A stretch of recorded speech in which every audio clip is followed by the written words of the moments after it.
सबसे पहले अपने शिव गुरु के चरणों में प्रणाम करती हूँ। आदि शक्ति माँ भवानी की चरणों में प्रणाम करती हूँ।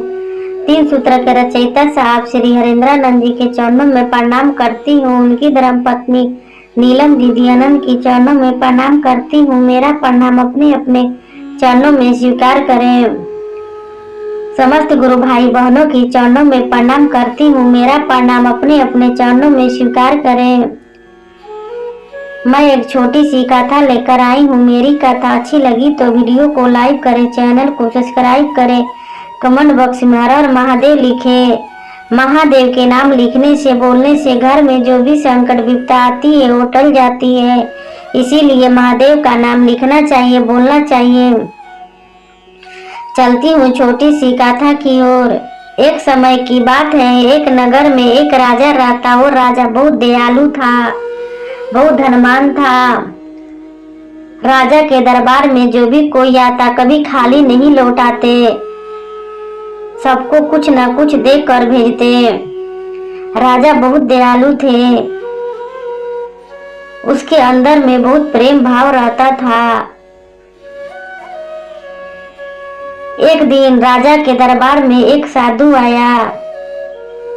राजा ने साधु को देखे तो अंदर ले गए और भोजन कराए और साधु को बहुत सारे धन दिए।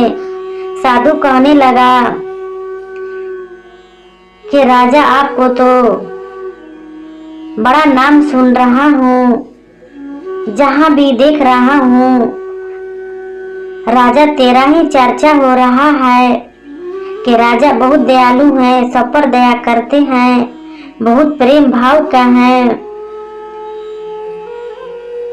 राजा साधु के बात सुनकर बहुत खुश हुए और साधु से कहने लगे, साधु बाबा अभी बताइए आप क्या लीजिएगा, क्योंकि मेरे दरवाजे पर जो भी आता मैं किसी को खाली नहीं लौटाता। हर एक को मन का इच्छा पूरा करता हूँ। आपको भी जो भी मन में इच्छा हो वो कहें साधु बाबा। साधु बाबा कहने लगे, इसीलिए तो मैं भी अपना मन का आस लेकर आया हूँ कि वो राजा बहुत दयालु है, सब पर दया करते हैं, मुझ पर भी तो करेंगे। मैं जो भी मांगूंगा राजा इनकार नहीं करेंगे। यही आस लेकर आपके दरवाजे पर आया हूँ। फिर राजा कहने लगे, क्या मांगना चाहते हैं, एक बार तो मांग कर देखिए, मैं खुशी खुशी आपको चरणों में रख दूंगा। फिर साधु बोला, एक बार सोच लो राजा।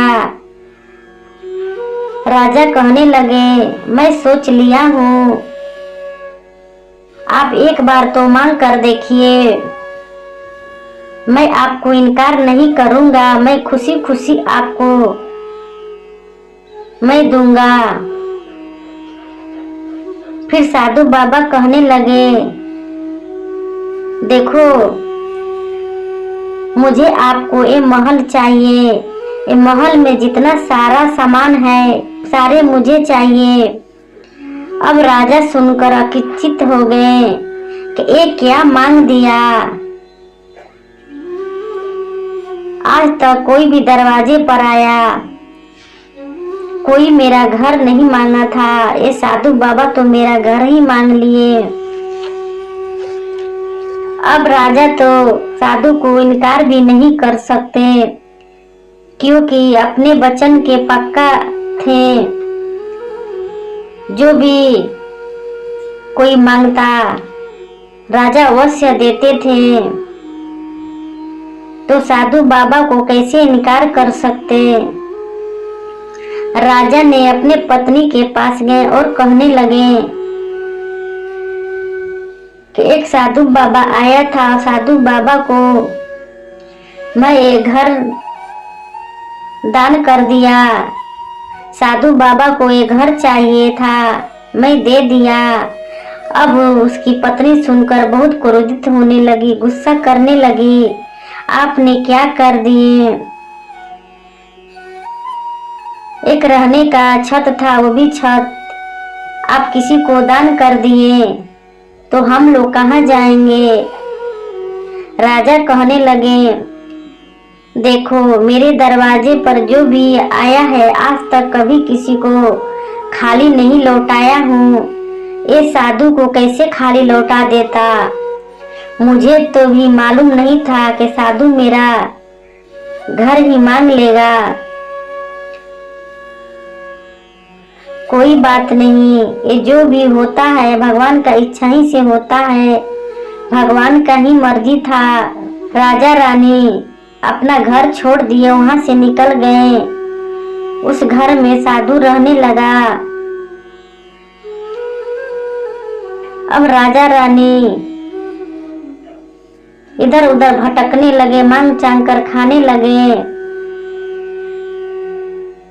राजा रानी को गांव वाला भी नहीं पहचान सकते थे कि मेरा राजा रानी है, क्योंकि फटी सी कपड़ा पहने थे। राजा रानी एक भिखमंगा के तरह हो गए थे। किसी को दरवाजे पर जाते, कोई दरवाजा नहीं खोलता। राजा रानी को देखकर ही दरवाजे बंद कर देते। अगर कोई दरवाजा खोल भी देते थे तो राजा रानी कुछ खाने के लिए मांगते और अपने रहने के लिए आसरा मांगते, तो वो लोग इनकार कर देते और दरवाजा बंद कर देते थे।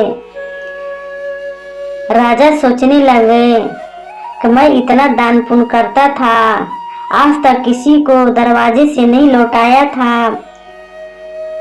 आज मेरे ये हालत देखकर सभी ने अपने दरवाजा बंद कर देते हैं। कोई एक गिलास पानी तक नहीं पूछता। राजा ये सब सोचते जा रहे थे। ऐसे समय 5-6 दिन गुजर गया। राजा रानी भूखे प्यासे भटक रहे थे। कोई राजा रानी को कुछ नहीं देते। चलते चलते एक घर दिखाई दिया। उस घर में जाकर राजा आवाज लगाने लगे। उस घर से एक साधु निकले और कहने लगे, हाँ आप लोग को क्या चाहिए, इतना रात में आप लोग कहाँ आए हैं। तभी राजा कहने लगे, साधु बाबा अपने घर में थोड़ा सा जगह दे दो हम लोग के रहने के लिए। आपका घर में जो भी काम होगा मैं कर दिया करूंगा, मेरा पत्नी भी कर देगी। वो साधु सोचने लगा कि मैं तो मंदिर में पूजा पाठ करवाने जाता हूँ, ऐसे भी मेरे घर के लिए कोई तो चाहिए, झाड़ू पोछा करने के लिए, खाना बनाने के लिए, क्यों नहीं ये लोग के रख लेता हूँ।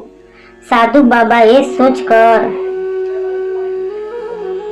दोनों पति और पत्नी को रख लिए और साधु बाबा काम समझाने लगे कि देखो तुम सवेरे उठकर नहा धोआ कर झाड़ू पोछा कर कर और खाना बनाना, बे नहाया हुआ किचन में मत जाना।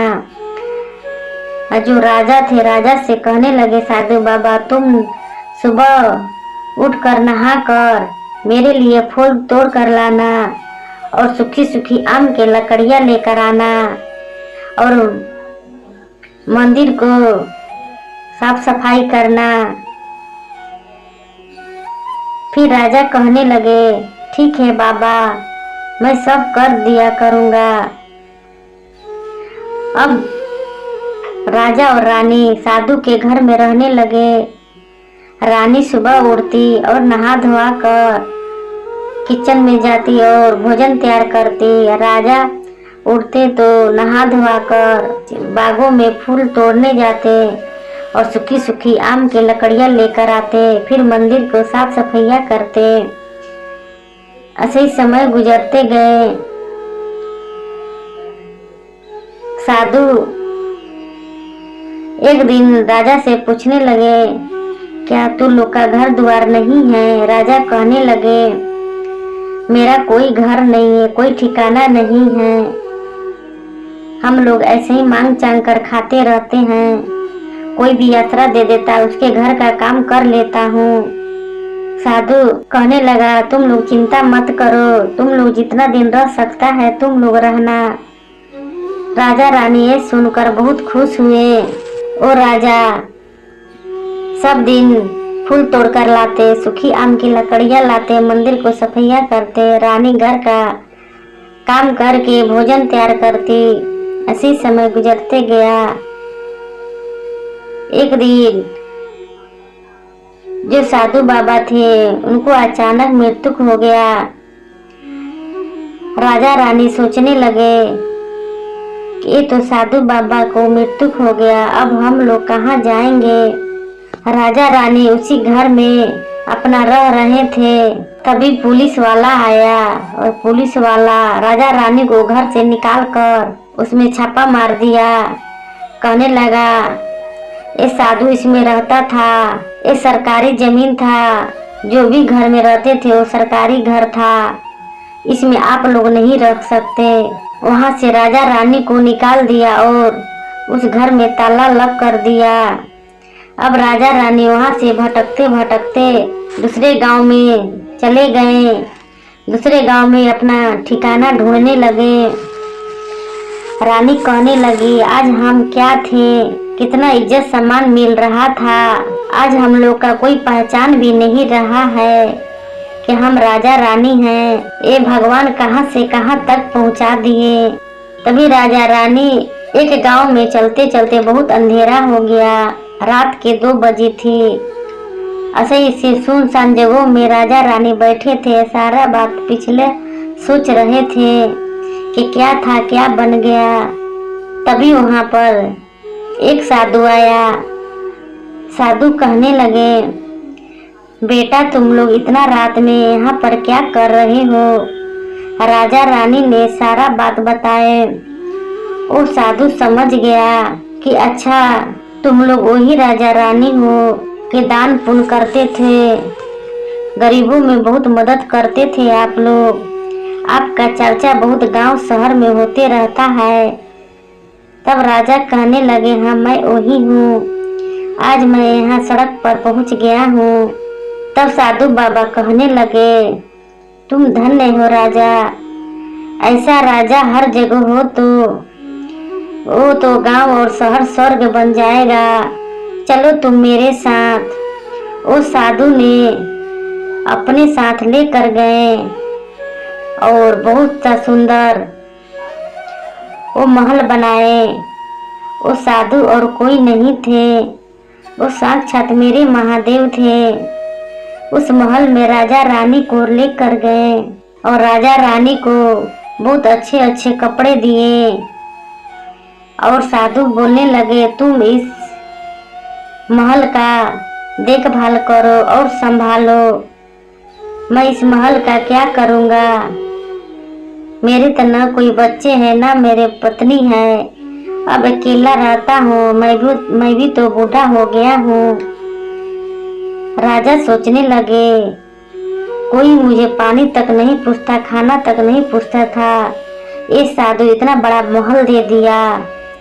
ये साधु कोई साधु नहीं है। राजा भी बहुत विद्वान थे। तभी राजा कहने लगे, साधु बाबा आप अपने रूप में आइए, आप साधु कोई नहीं हो सकते,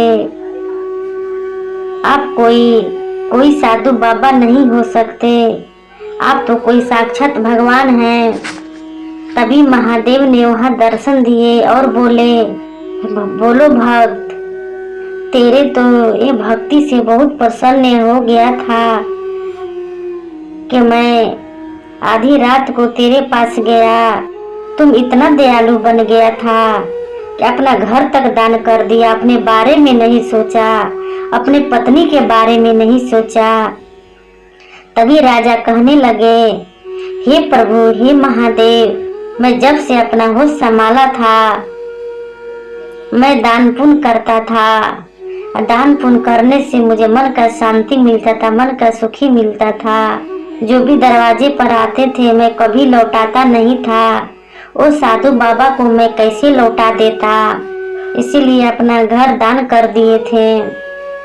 तभी महादेव कहने लगे, वो साधु बाबा और कोई नहीं था, मैं ही था। मैं तुझसे परीक्षा ले रहा था, तू तो परीक्षा में सफल हो गया, तू पास हो गया। अगर ऐसा राजा हर गांव में, हर शहर में रहे तो गांव और शहर स्वर्ग बन जाएगा। तुम धन्य हो राजा। महादेव ने राजा को धन्यवाद दे रहे थे। राजा ने महादेव को चरणों में गिरकर कहने लगे, मैं तो आपका दर्शन पाकर मैं धन्य हो गया प्रभु। तभी महादेव कहने लगे, जाओ राजा, तुम जैसे पहले थे वैसे ही रहना और अपना गांव समाज को मदद करना, सब पर अपना, सबको अपने जैसा समझना, हमेशा ऐसे ही बनकर रहना। ये सब कहकर महादेव ने वहां से अंतर्ध्यान हो गए और राजा रानी उस महल में रहने लगे। अब राजा के दरबार में जो भी कोई आता, राजा पहले जैसा ही दान पुण्य करते थे और देते थे। देखिए मेरा महादेव कैसे कैसे परीक्षा लेते हैं। देखिए राजा रानी तो बहुत कष्ट दुख झेले, बहुत भटके। राजा रानी को गांव वाले भी पहचानने से इनकार कर देते थे। देखिए राजा रानी एक महल से भटक कर अपने घर बार छोड़कर सड़क पर आ गए थे। देखिए फिर सड़क से अपने महल में आ गए। ये तो मेरा महादेव के दया से, आशीर्वाद से हुआ। मेरे महादेव तो सब पर दया करते हैं, सब पर दया बरसाते हैं, हम आप समझ नहीं पाते हैं। मेरे महादेव कब कैसे कहाँ आकर दया कर कर धन देकर चले जाते हैं। मेरे महादेव तो हैं दया के सागर, करुणा के सागर। राजा रानी फिर अपना सुखी जीवन जीने लगे। राजा दान पुण्य करने लगे पहले जैसे। इसीलिए कहती हूँ, आइए भगवान शिव को अपना गुरु बनाए, अपना जीवन धन्य बनाए, अपना जीवन सफल बनाए। मेरे महादेव जैसा इस धरती पर कोई गुरु नहीं है। मेरे महादेव साक्षात गुरु हैं। आइए भगवान शिव को अपना गुरु बनाइए, अपना जीवन में भगवान शिव को उतारिए और महादेव के चरणों में लगे रहिए और जगे रहिए। मेरे महादेव भव से पार लगा देंगे, मेरे महादेव भव से पार लगा देंगे। आइए भगवान शिव को अपना गुरु बनाएं। मैं अपनी कथा यहीं से समाप्त करती हूँ। फिर मिलूंगी अगले वीडियो में। नमः शिवाय, नमः शिवाय, नमः शिवाय।